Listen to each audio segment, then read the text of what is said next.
Hey. Good evening. This is Smart Madu Ajaja once again. I'm the anchor of Nigeria Now at ONN and the Nightingale Radio International and the convener of Open Nigeria and Africa Unite. In Nigeria, they removed the study of history from our academic curriculum. And the reason is because they don't want the young people of Nigeria to know their true history. Now, if you are a young Nigerian right now, I want to ask you a question. You may not even have an answer to it. Did you study about the 1804 Jihad, Othman Fodio 1804 Jihad, they call Sokoto Jihad? How many of you know it? This broadcast is going to be just very brief. From what I'm going to, from now going forward, I'm going to be giving you snippets of the truth about Nigerian history that you don't know. History is meant to be studied, whether it is good or bad. Why it is good is it helps the next generation to adjust their attitude and do things differently. Things that did not work in the past, they do it differently. So we can continue to make progress as a country. In 1804, exactly 220 years ago this year, Usman and Fodio invaded the 7 Hausa states. Yes.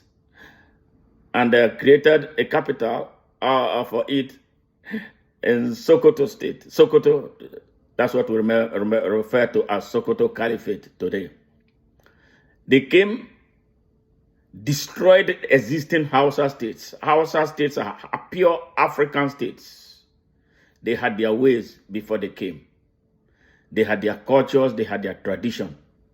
So what they did when Othman Fodio came, he overthrew all the leaders of the first seven Hausa states.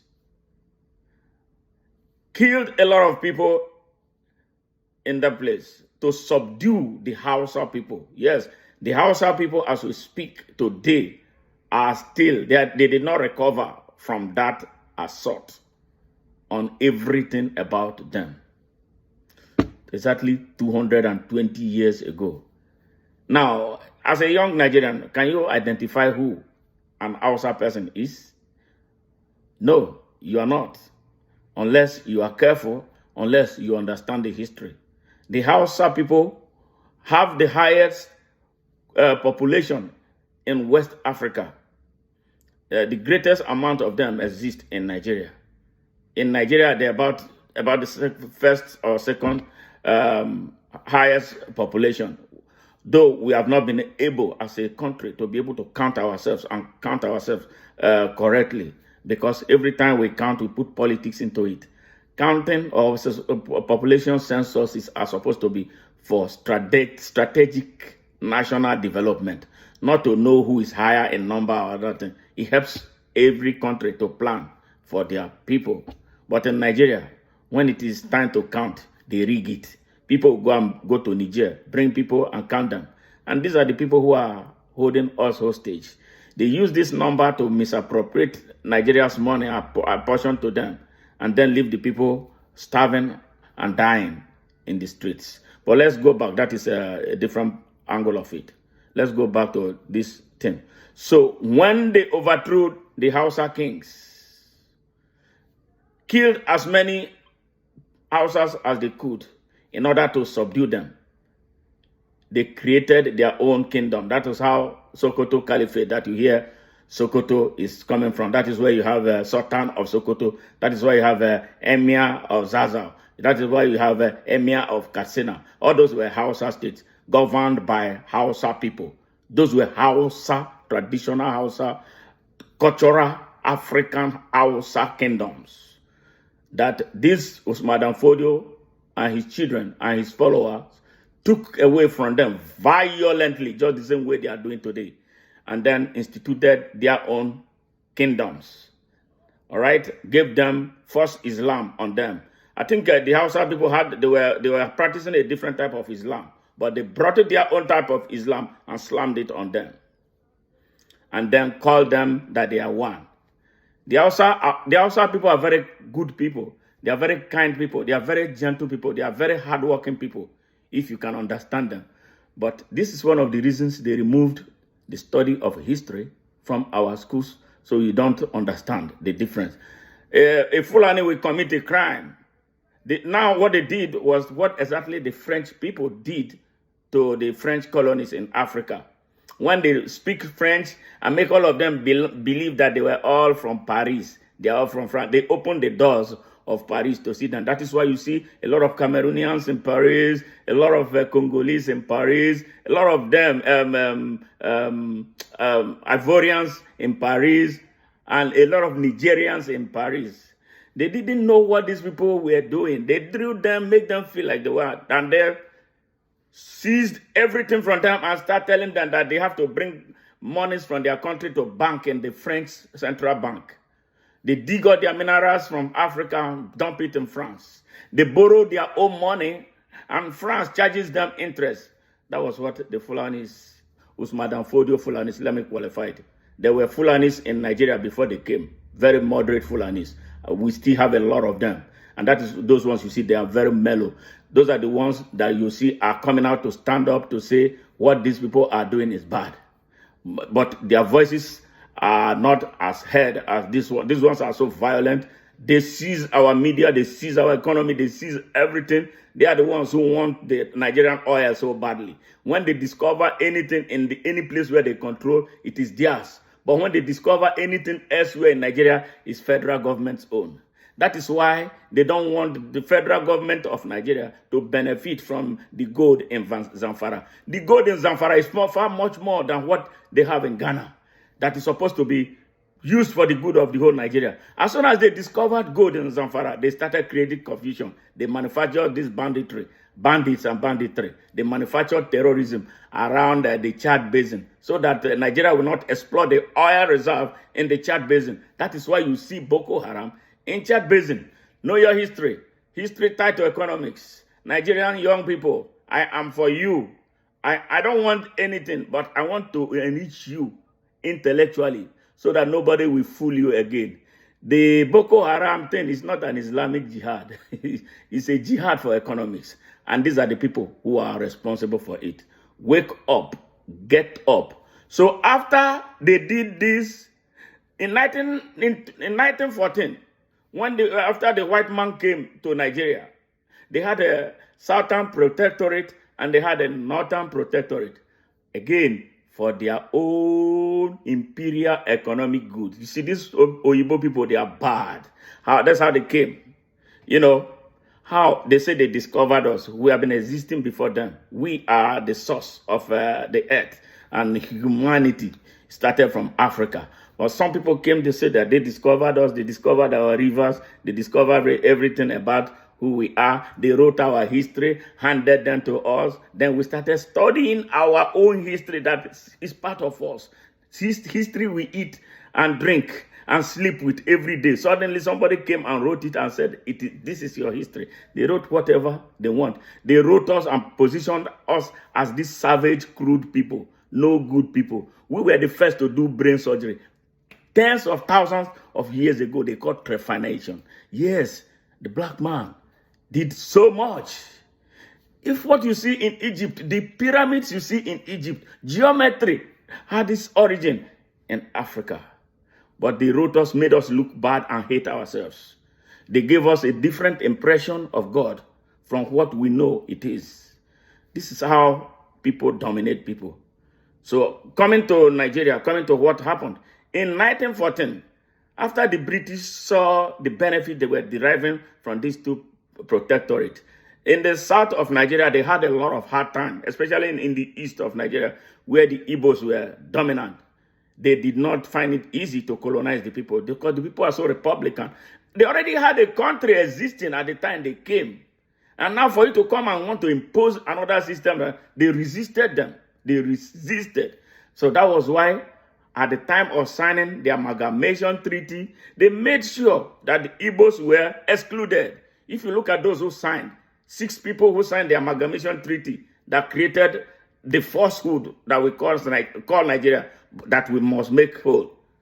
There were 3 Fulanis, 3 Othman and Fodio Fulanis signed that treaty. Then there were 2 Yorubas who signed the treaty. And then one was the Obong of Calabar, because they had their some kind of quasi headquarters in Calabar, so they could not do without throw him in there to make the number. This is not an attempt to denigrate anybody or any group, but it's an attempt to set a record straight.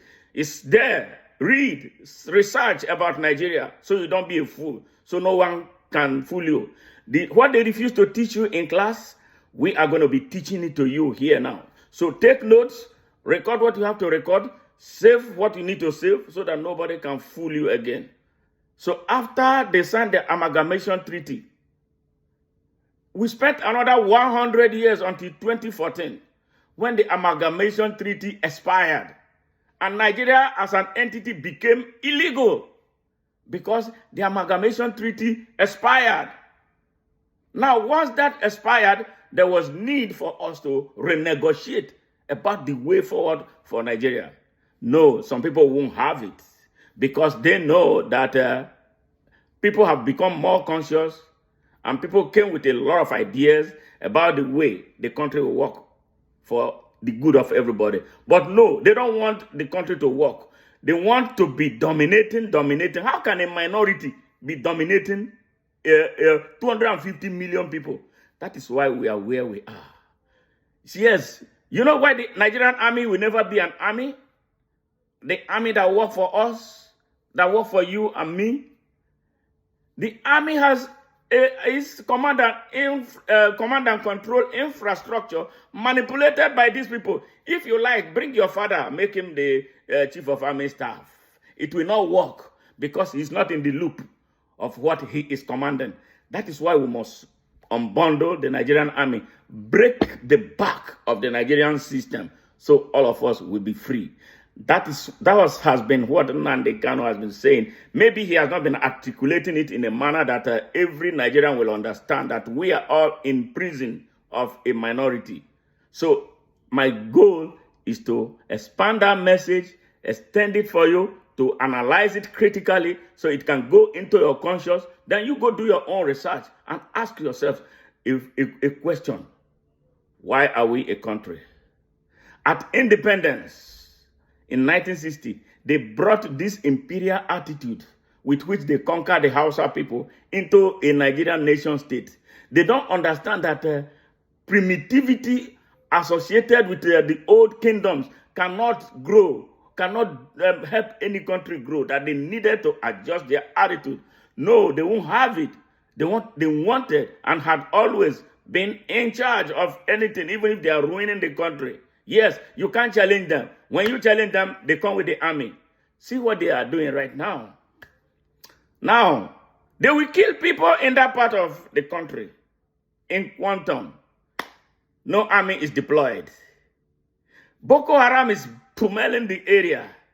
The army will fight around their periphery. They never go into real battle to rout these terrorists. So what is it that can a terrorist be as powerful as a nation's army? These are questions we need to be asking. They don't make our army to fight them because they know those who command the army, those who are who pull this string of our armed forces are in there. So they protect these people. Do you know that Buhari deliberately recruited terrorists into the Nigerian army? You know that? You heard that? It was published. No, this is just not me making it up. That is why the army has been infiltrated. The army will never work the way an army will work until we disband the Nigerian system. If we don't disband the Nigerian system and you and I are at that table, or our very credible representatives are at that table to think about a new way for Nigeria, the army will never work. The army will always be an instrument of oppression and intimidation. The army will forever be used to hold the Igbos down whenever they rise up. They will always deploy them with minutes to go and kill people in the Niger Delta. But they don't go killing people in Katsina. They don't go kill people in Kano. They don't kill people in Sokoto. They are not killing people in Zamfara the way they are killing people in other places. So we have an army that does not work for the people of Nigeria. Even if they call it Nigerian army, it has the labels and the emblems of Nigerian army. It's a waste of time. Even if they recruit you today into that army, you will only do what you are asked to do, because soldiers are robots commanded to do whatever someone wants them to do. This is the important part of the Nigerian history, very sad history that we have. A minority. This is apartheid. No different from what happened in South Africa, to which Nigeria contributed a lot of money and men, and was as such named a frontline state. Yes, Nigeria put so much money in the struggle of against apartheid in South Africa and Southern Africa, including Angola and Zimbabwe. Here is Nigeria in the midst of its own apartheid. Who is going to be fighting for us? Only you and I. That is the reason why we must look and start thinking clearly. Don't just take whatever they tell you for the world. Look for the true story of what happened to Nigeria. It may not sound very palatable to you because some people from your place were involved. No, it's nothing to do with you. Now we are talking about justice going forward. Where do you stand in this struggle? This is where this whole thing is. So the elements of Othman and Fodio children, because before he died, he told them that they must fight until they drop the Quran in the sea, Atlantic Ocean. Yeah, that is the Niger Delta. They're almost there.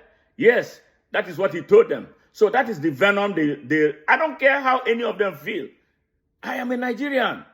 I have a right. Nobody is troubling anyone. Nigeria is so big. Nigeria has a lot of opportunity for us, including for visitors who come. Am I not in the United States? Is there anybody driving me? Why am I being driven from my own place? Why am I told that I'm not from one particular part of Nigeria that I choose to reside? Yeah, these are the people creating the confusion. They don't want it to end. So now you people of Nigeria, we people of Nigeria, our consciousness should have grown higher than it was then. We must now ask questions. Whenever we are asked to vote, how do we vote?